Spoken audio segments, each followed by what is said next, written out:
Et nous parlons de les préparatifs des prochaines élections électorales avec les formations politiques et c'est avec le parti de Jean-Pierre Fabre, l'ANC, la vie de cette formation politique qui n'était pas au dernier scrutin. Et pour en parler, nous avons Théophile Éric Dupuis, le conseiller spécial du président national et porte-parole de l'ANC chargé de la communication. Il est également président des affaires électorales du parti. Tout ce qui concerne les élections, c'est M. Dupuis qui coiffe cette commission. Donc, M. Dupuis, rebonjour. Bonjour, M. Adiakoto. On vient de le suivre dans le journal. L'état d'urgence sécuritaire prorogé de 12 mois dans la région de Savannah, compté du 13 mars, après l'expiration de l'ancien délai le 12 mars. Vu l'état d'insécurité dans le nord du pays, c'est un acte à saluer. Je voudrais tout d'abord exprimer ma solidarité avec les populations de ces régions, notamment celle de Pendjal. Oui. Qui souffrent énormément. Nous sommes parfaitement au courant de ce qui se passe à notre niveau, à travers nos représentants là-bas. Mais je regrette qu'il y ait une certaine opacité autour de ce qui se passe réellement. Parce que les informations sont souvent contradictoires et le gouvernement ne communique pas beaucoup sur cette affaire. Supposons que c'est pour des raisons sécuritaires. Oui. Mais ce que je note, à travers la décision de l'Assemblée nationale, c'est que l'Assemblée nationale aime maintenir le pays dans une situation permanente d'état d'urgence. Parce que je vous rappelle que nous sommes en situation d'état d'urgence depuis 3 ans. D'abord, c'était état d'urgence sanitaire. Après, état d'urgence sécuritaire sur toute l'étendue du territoire national. Maintenant, c'est recentré sur la région des savanes. Et pendant ce temps-là, on empêche les partis politiques de vaquer librement à leurs occupations politiques, c'est-à-dire aller à la rencontre des populations, organiser des meetings. Vous voulez aller dans la gueule du loup il y a des terroristes qui sont sur le terrain. Vous voulez vous jeter dans la gueule du loup, en allant rencontrer vos... Fogna Sibé est un super-homme, il ne se jette pas dans la gueule du loup, lui. Si M. Fogna Sibé a la sécurité qui lui permet de sillonner tout le Togo depuis bientôt 6 mois sans aucun problème, pourquoi les chefs de partis politiques ne le feraient pas? Ce ne sont pas des citoyens comme M. Fogna Sibé? C'est ça la gueule du loup que vous voulez parler? Quand vous voulez aller sur le terrain. Quand le RPT va sur le terrain régulièrement, même à Dapaon. C'est uni, c'est pas RPT. Monsieur, je dis ce que j'ai envie de dire, je suis un responsable politique. C'est unir la RPT. Vous l'appelez comme vous voulez, et je l'appelle comme je le veux. Il faut que ça soit clair. Mais c'est unir ici. Vous n'allez pas. Si vous n'êtes pas d'accord, je me lève, je m'en vais. On ne va pas polémiquer. Je ne suis pas venu ici pour polémiquer sur des détails. J'ai toujours parlé de RPT unir. Et je continuerai à le faire. Pourquoi? Que cela vous plaise ou pas. C'est comme ça. Et on passe à autre chose si vous voulez bien. Merci. Le parti RPT est dissous et aujourd'hui c'est uni. Donc aujourd'hui, par rapport à cet état d'urgence, sécuritaire projet, le ministre Yarak l'avait dit par rapport au recensement qui va démarrer bientôt, des mesures seront prises pour accompagner les formations politiques à mener les activités, surtout au moment des campagnes, à vous accompagner. C'est aussi une annonce salutaire. C'est une annonce salutaire, vous dites. Mais je vous dis que le RPT Unir est en campagne à travers son chef d'État, à travers les représentants du gouvernement, à travers les femmes sur tout le territoire national, sans que cela ne dérange personne. Tout dernièrement, la société civile a voulu faire un meeting à Kassimé, cela a été interdit. Nous-mêmes, on a reçu des refus à plusieurs reprises. Alors, quand est-ce que nous allons pouvoir sillonner le pays si nous décidons, nous, d'aller à l'intérieur du pays, aller dans la savane, aller dans le Pendjal? Nous sommes quand même assez responsables pour savoir ce que nous voulons faire. On ne peut pas nous maintenir, nous, responsables politiques, dans nos bureaux, pendant que le régime en place continue ces réunions préélectorales. Il faut que cela soit dit, il faut que cela soit compris et accepté par tous. C'est une réalité.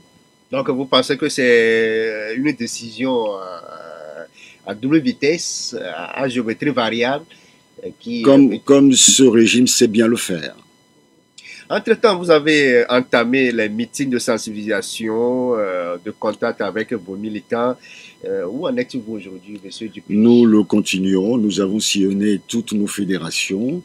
C'est le secrétariat général qui s'en est chargé. On a fait pratiquement tout le pays.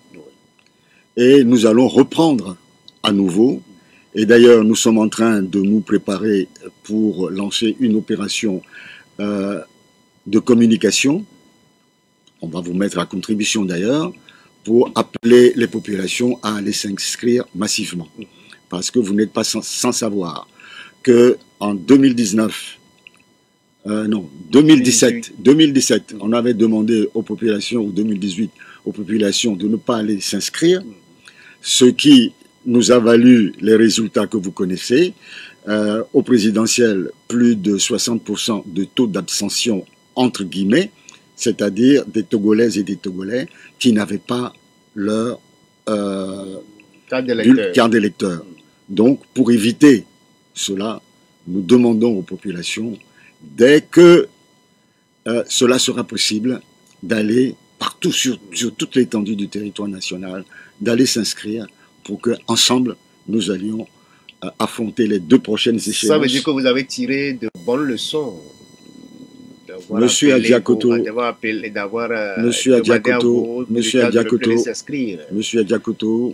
nous ne cherchons pas la polémique, vous me connaissez très bien, nous n'avons pas de leçons à recevoir. Nous étions dans une structure, vous le savez très bien, C14, quand l'appel a été fait. La C14 n'existe plus, restons-en là. Donc aujourd'hui, vous êtes prêts, vous mobilisez vos populations pour le recensement électoral qui commence le 29 avril pour finir le 3 juin prochain. Monsieur Rick Dupuis, entre-temps, on avait suivi des développements de l'actualité au sein de l'ANC, des soubresauts de gauche et à droite, des frondeurs qui demandaient la démission du président national Jean-Pierre Fabre, des suspensions de gauche et à droite. Aujourd'hui, est-ce qu'on peut dire que tout va bien?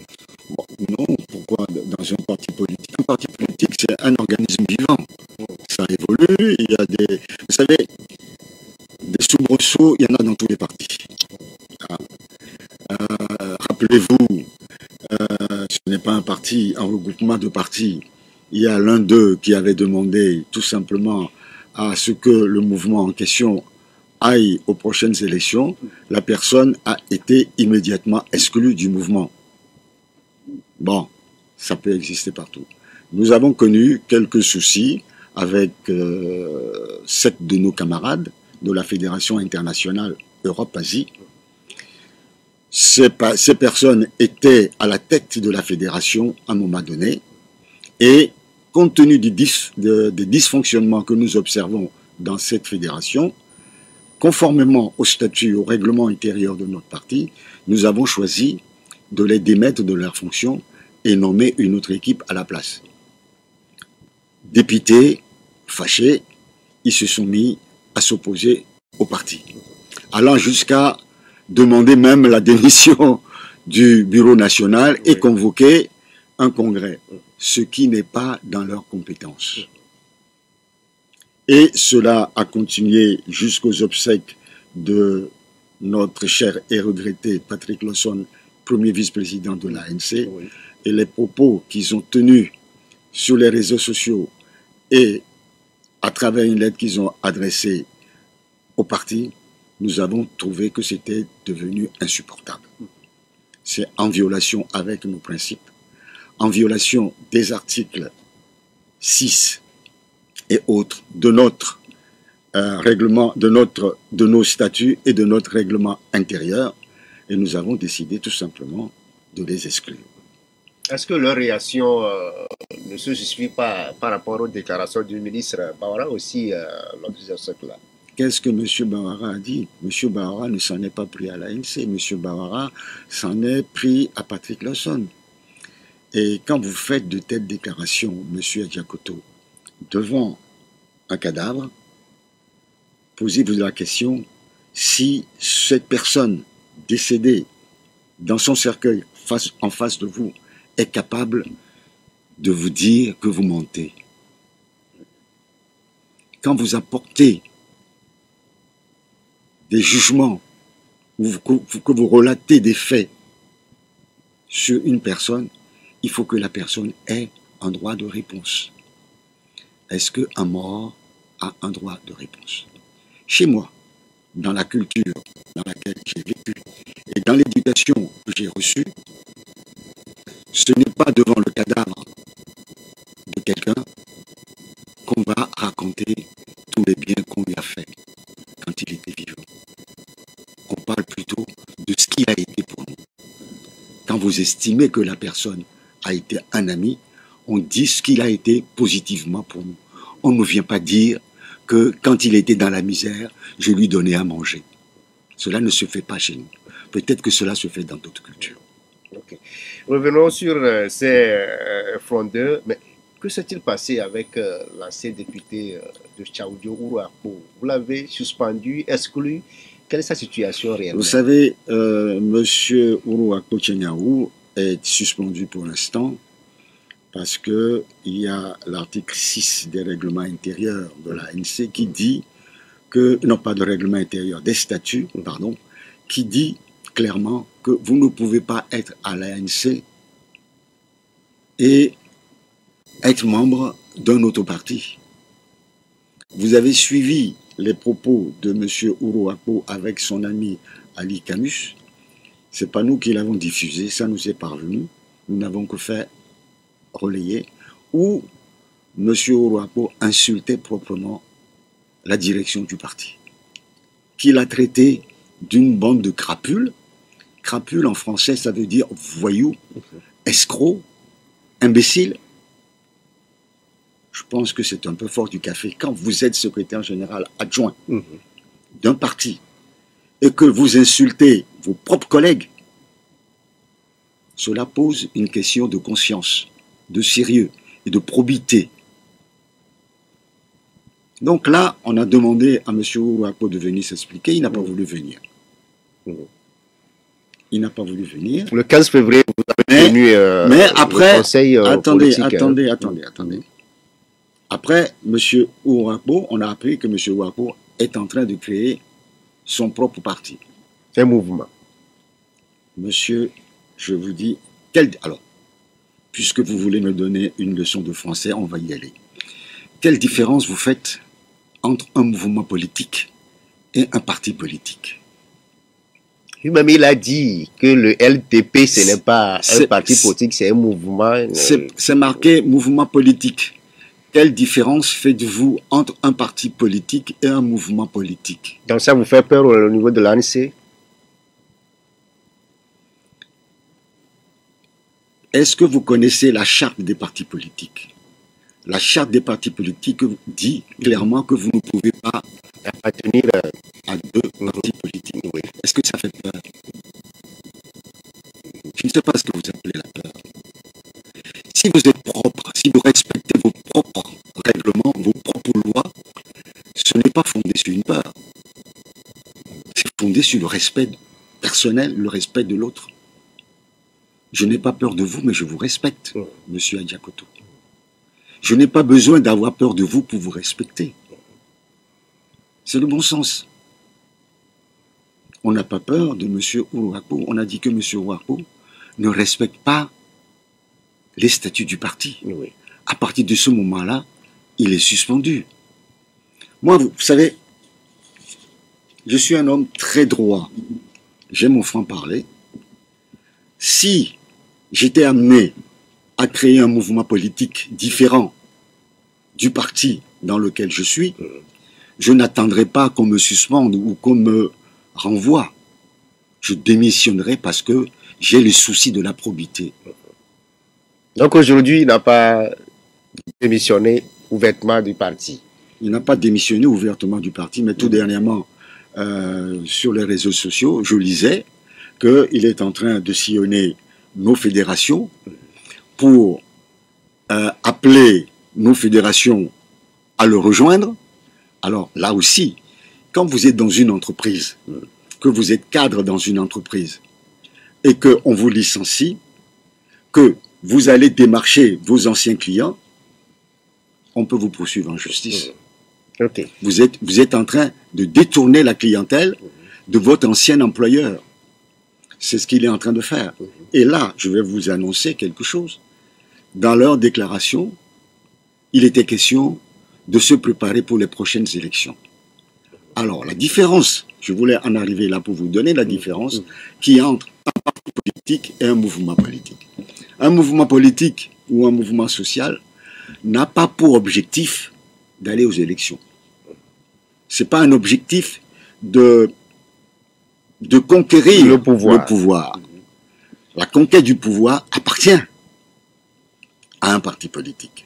Mais dans la mesure où vous dites que vous êtes un mouvement politique et que vous vous préparez pour aller aux élections, vous êtes bel et bien un parti politique. Ok. Cette situation a amené l'état-major du parti à se regrouper le 15 février dernier lors du conseil avant le 20 où le président a signé un communiqué de suspension de l'ex-député de Tchaoudjo. Mais vous parlez de trahison de la part de Ouro Akpochania, où vous avez appliqué l'article 37 étant du règlement intérieur de votre formation politique. Aujourd'hui, avec les élections qui s'approchent et ce problème qui peut traverser l'ANC, est-ce que ça ne risque pas d'être désavantageux, surtout dans la région centrale? D'abord, il y a une procédure. La procédure est simple. D'abord, il y a la réunion du comité politique qui réfléchit à ce qu'on doit faire. Après, il y a une consultation des sages. Et puis après, il y a le bureau national, l'organe suprême du parti qui décide. Ce n'est pas Jean-Pierre Fabre qui décide. Et je peux vous dire que ces deux affaires devant le bureau national a été votée à 100% par les membres du bureau national. Aussi bien l'exclusion que la suspension. Et dans la salle, il y avait des représentants de Tchaoudjo. Il y avait des représentants de Tchaoudjo, des représentants de la SOLI. Il y avait même une délégation qui est venue de Sokoudé et qui a soutenu la suspension. Donc, je ne vois pas quel souci. Ce n'est pas parce que... Vous savez, il faut qu'on arrête d'opposer les ethnies au Togo. C'est-à-dire? Il faut qu'on considère que nous sommes tous des Togolais. Ce n'est pas parce qu'on va exclure monsieur tel, parce qu'il serait kabiais, que toute la communauté kabiaise va se soulever contre. Non. Dans une nation, tous les citoyens sont égaux. Si on exclut un évé, ça ne poserait pas de problème. Mais parce que c'est un thème, un cotocoli, ça poserait des problèmes. Soyons sérieux. Moi, je ne veux pas construire une nation de cette manière. Je veux créer une nation solidaire, une nation unique, où tous les Togolais sont identiques. C'est aussi ça notre vœu. Maintenant, est-ce que le parti est prêt à le reprendre? Et qu'est-ce qu'il doit faire aujourd'hui? Vous savez, si vous êtes suspendu, ça veut dire quoi? Que ça vous dit qu'on vous donne le temps de la réflexion. Et si vous trouvez que le parti a eu raison de vous suspendre, vous faites votre mea culpa. Vous lui donnez un délai? Vous permettez, vous faites votre mea culpa et on vous réintègre ou pas. D'accord? Mais qu'est-ce qu'on constate? On constate que M. Ouro Akpo a fait une conférence de presse avortée dans laquelle il disait qu'il a créé son mouvement depuis le mois de novembre 2022. Ça veut dire qu'il a consommé et qu'aujourd'hui il circule dans nos fédérations pour débaucher nos militants. Est-ce que cela s'appelle une démarche de contrition? Je n'appelle pas ça une démarche de contrition. J'appelle ça, je ne suis plus avec vous, foutez-moi la paix. C'est ce que ça veut dire. Il faut quand même que le parti en tire les conséquences. Ok. Et dans tous ces mouvements, comment aujourd'hui l'ANC prépare-t-il ce double scrutin qui arrive, les législatives et puis les régionales qui s'annoncent à grands pas? J'ai eu à le dire à plusieurs reprises, je ne sais pas si j'ai eu à le dire ici, je crois un dimanche avec... un samedi avec M. Delagbo. M. Delagbo, que je salue d'ailleurs. L'ANC prendra part aux 2 prochaines consultations électorales. Hein, vous savez que nous sommes dans 19 CELI.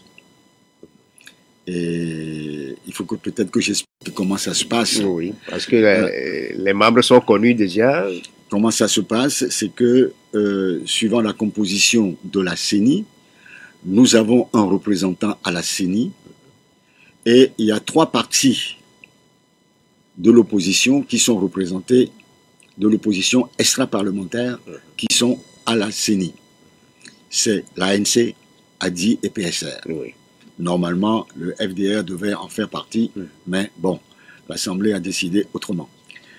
Et à partir du moment où nous sommes représentés à la CENI, dans les démembrements, nous sommes également représentés. Conformément à l'article 38 du Code électoral, nous sommes représentés dans les CLC également. Dans les CENI, il y a 56 CELI. Oui. Les 56 CELI divisés par 3, ça fait 18 et des poussières. On est convenu que l'ANC aura 19 CELI, sera présent dans 19 CELI, a dit 18. 19 également pour le PSR. Voilà.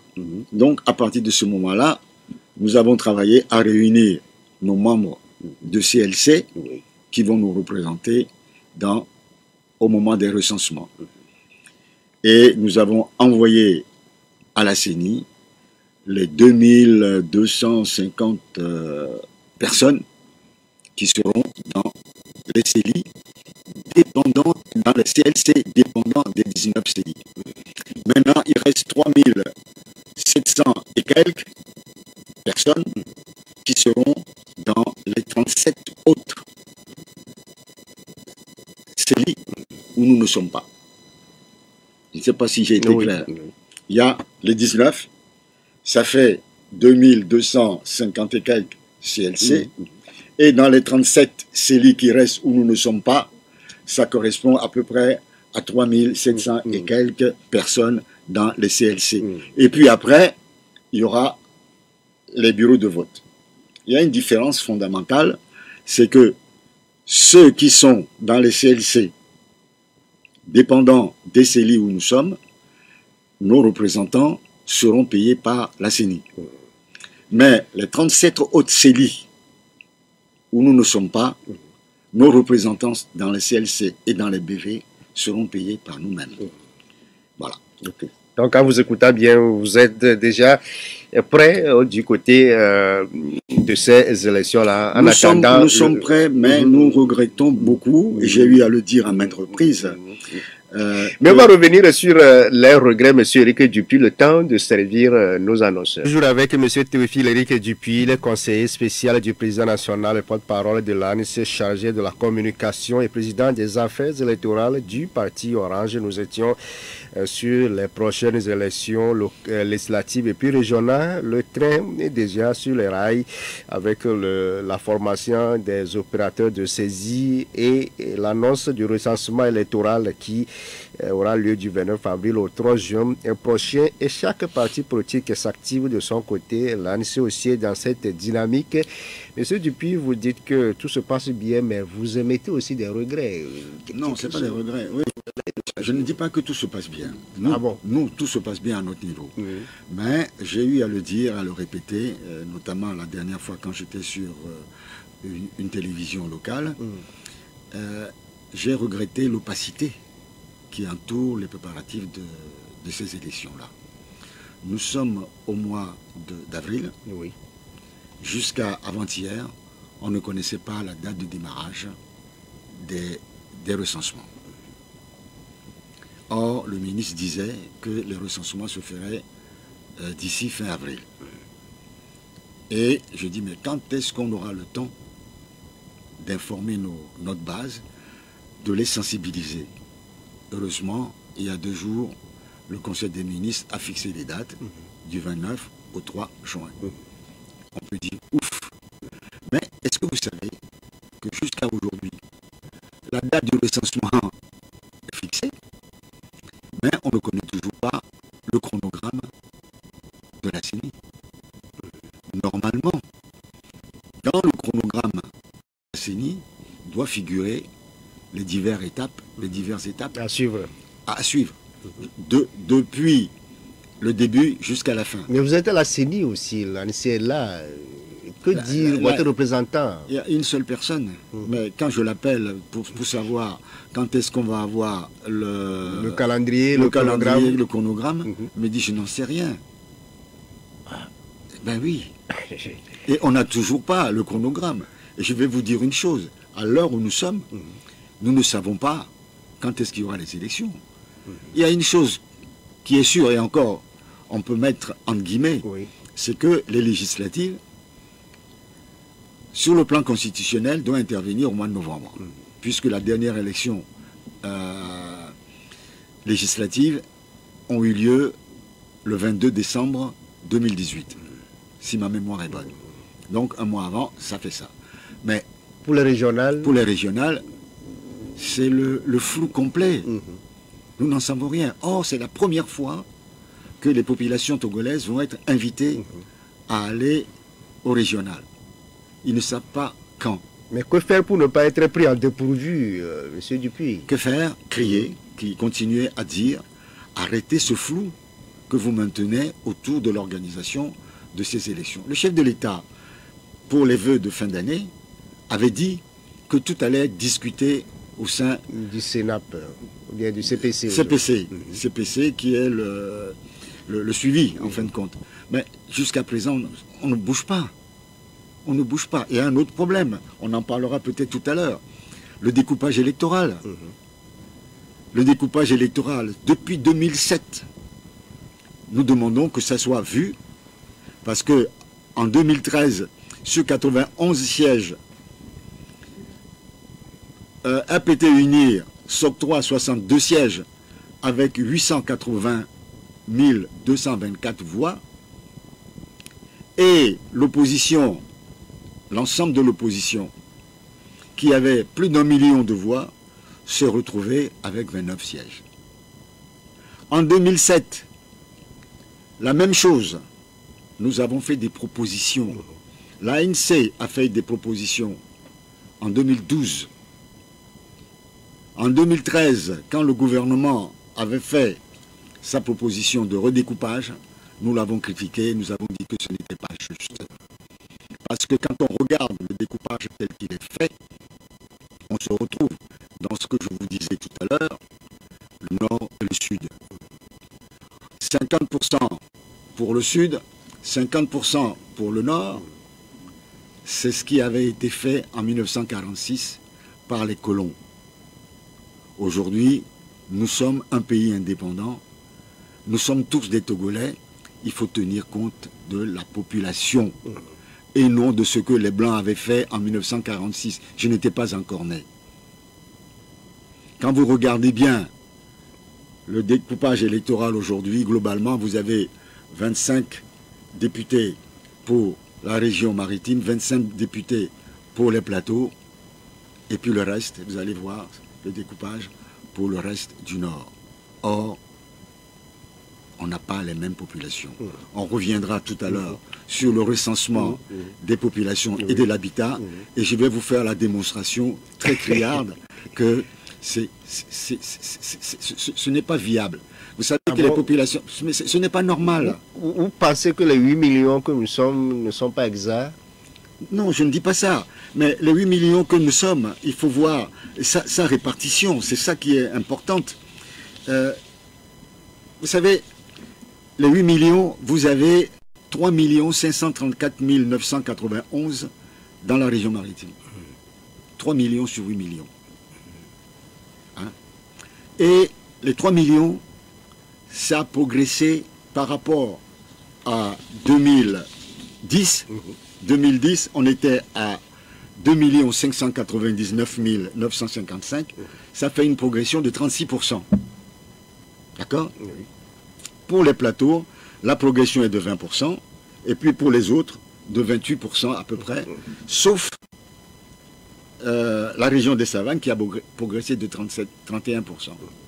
Mais le nombre de sièges par député reste pareil. Alors, très simplement, on va aller très très vite. Aujourd'hui, si on prend les 91 sièges de l'Assemblée nationale, vous allez voir que si on prend le nouveau recensement, il y a un député pour 141 399 personnes dans la région maritime. Un député. Or, avant, en 2013, il y avait un député pour 103 000 personnes. Aujourd'hui, un député pour 141 000 personnes. Vous voyez, la situation aussi. La situation est en train de se désagréger. Dans le plateau, un député pour 65 000 personnes. Dans la région centrale, un député pour 66 000 personnes. Dans la Cara, un député pour 57 000 personnes. Oui, ça veut dire que... Donc, si vous comprenez bien... Un député dans la Savane pour 95 000 personnes. Donc, monsieur Dupuis, si vous comprenez bien, est-ce qu'on peut encore parler des préalables au niveau de l'ANC pour cette scrutin? Mais pourquoi vous voulez parler de préalables? Disons tout simplement que ce n'est pas tenable, ce n'est pas juste. Et ça fait des années que nous le disons, nous avons écrit au chef de l'État, nous le lui avons répété à maintes reprises que ce n'est pas normal. Et si on voit, on ramène les chiffres par rapport au comment dirais-je, aux voix obtenues, on se rend compte qu'un député de l'opposition vaut plus de 2 fois un député RPT-UNIR. On va permettre à ceux qui nous suivent actuellement de réagir sur les deux numéros, le 92 02 80 63, le 99 70 70 90. Nous sommes avec M. Théophile Éric Dupuis. Il est le porte-parole de l'ANC, chargé de la communication du parti. M. Pelé est en ligne pour vous. Mettez le casque, M. Éric Dupuis. M. Pelé, bonjour. Oui, bonjour. Bonjour, Pelé. Oui, excellence, bonjour. Bonjour, M. Pelé. Ça fait une éternité que je n'ai pas entendu votre voix. Je pense que nous sommes en pleine compétition encore. C'est-à-dire, le train a démarré. Et si aujourd'hui, M. Éric Dupuis nous dit que les choses ne vont pas bien au niveau de la CENI, ce serait dommage pour le peuple togolais. Parce qu'on avait confiance que la Sénat qui a été créée, à voir le CPC, va régler tous ces problèmes-là. Je ne sais pas aujourd'hui s'il faut attendre encore à parler de préalable ou bien de revendication avant de participer à ces élections. Non, le rôle que jouait la Sénat ou bien a joué la Sénat et aujourd'hui le CPC, quel est son rôle réellement sur le terrain? Ok. Merci. Merci. Évangeliste Senghor, bonjour. Bonjour. Bonjour, je salue le grand-père Eric. Bonjour. Bonjour, monsieur. Comment allez-vous? Ok. Bon, je voulais souligner avec l'intérêt où vous parlez avec une douleur, je veux dire avec peine. De chanter vraiment, il n'est pas d'accord sur certains points. Mais là, dans ce cas-là, il faut demander quand même la balle à terre. C'est-à-dire, nous sommes, et vous allez combattre votre adversaire. Parce que ce que j'ai constaté en tant qu'évangéliste, c'est que si ce n'est pas moi, ça ne doit pas être l'autre. Alors que vous voulez combattre quelqu'un, vous voulez parler de la terreur. Et jusqu'à présent, votre patron aussi, on ne l'écoute même pas, on ne le sait même pas. Donc, il est content qu'il est à la mairie chez les deux de mariage. Je vous remercie. Merci beaucoup à vous, Evadris Senghor. Monsieur Eric, on les a compris pour Senghor, qu'aujourd'hui, il faut mettre la balle à terre. Mais vous aviez dit que vous êtes ouvert à travailler avec des partis sérieux dans le cadre de la mutualisation des énergies.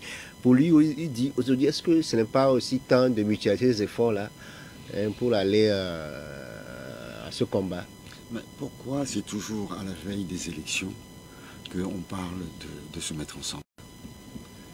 Moi, je pense que pour pouvoir se mettre ensemble, il faut qu'en amont, on ait trouvé des points de convergence et qu'on ait eu le temps de travailler ensemble avant de décider d'affronter ensemble les compétitions électorales.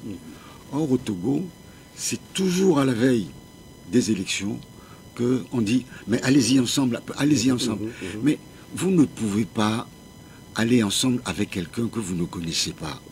Vous savez, nous sommes nombreux partis politiques de l'opposition. Nous sommes nombreux. Mais à regarder de près, nous n'avons pas toujours les mêmes objectifs. Nous n'avons pas toujours les mêmes ambitions. Nous n'avons pas toujours, les mêmes moyens de lutte. Ce que le dernier intervenant, M. Senghor, a dit tout à l'heure, c'est un peu, c'est un pamphlet. J'ai reçu ça un peu mal. Je suis désolé. Parce que quand ce n'est pas moi, ce n'est pas les autres. Mais si vous faites le tour de tous les partis politiques, aujourd'hui, vous verrez qu'il y a une seule personne à abattre. Ce n'est pas le RPT Unir, c'est l'ANC. Et pourquoi? Et pourquoi?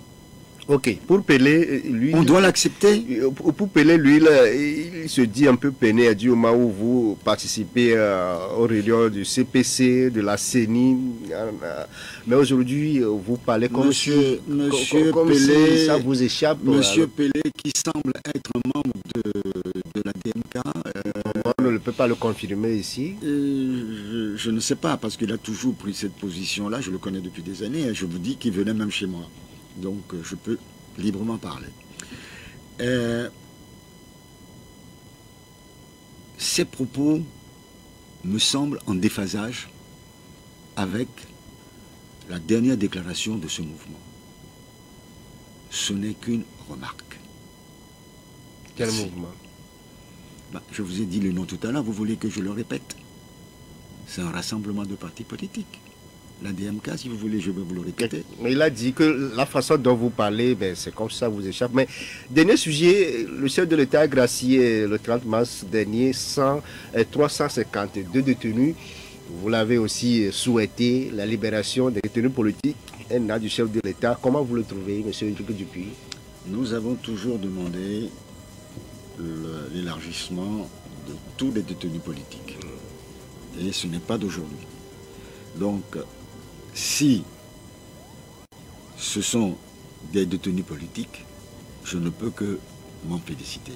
Mais d'après les informations que j'ai, il y a encore de nombreux détenus politiques dans les prisons du Togo. Peut-être que ce sont pour la plupart des détenus du droit commun qui sont en fin de peine. On ne peut que s'en féliciter.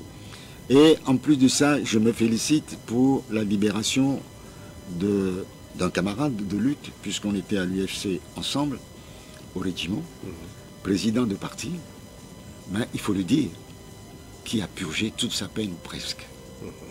Donc, pour moi, ce n'est pas une grâce présidentielle que M. Fournier-Sigbe lui a accordée, c'est tout simplement parce que M. au régiment a bel et bien fait ces 2 années de prison.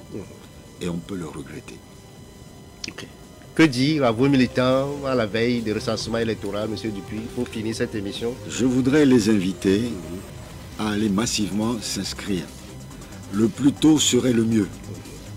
Dès que les bureaux de recensement seront ouverts, il faut prendre siège pour qu'on n'ait pas à connaître à nouveau ce qu'on a connu en 2020, où moi-même, 2019 plutôt, où moi-même, j'ai attendu près de 3 heures à EPP Mpati dans Golf 2 pour me faire inscrire. Parce que on vous dit, on vous a donné du 29 jusqu'au 3 juin. Je ne sais